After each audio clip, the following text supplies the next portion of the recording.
Meanwhile, here in our state, lawmakers finished up the legislative session last night. WVTM 13's Maddie Davis joins us now to run down some of the major bills that passed during this session. Hey, Maddie.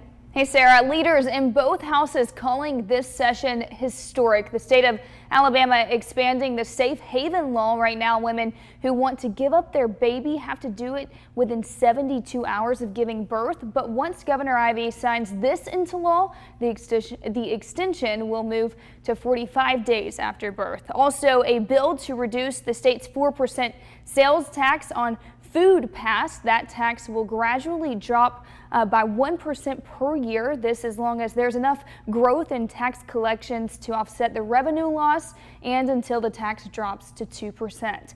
Alabama lawmakers additionally extending an existing ban on transgender athletes to include college teams, and lawmakers sending an overtime pay bill to the governor's desk.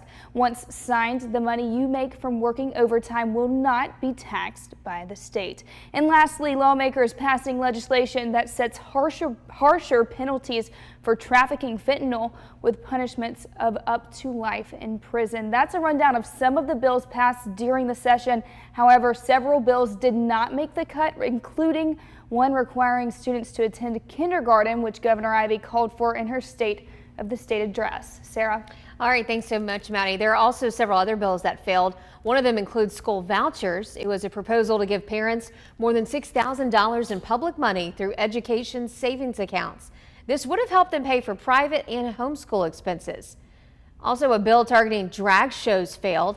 It would have banned drag shows where children are present. It would have also created the What is a Woman Act. That bill would define men and women by their reproductive organs. And finally, an absentee ballot assistance bill failed. If passed, it would have made it a felony to help a non-family member fill out an absentee ballot.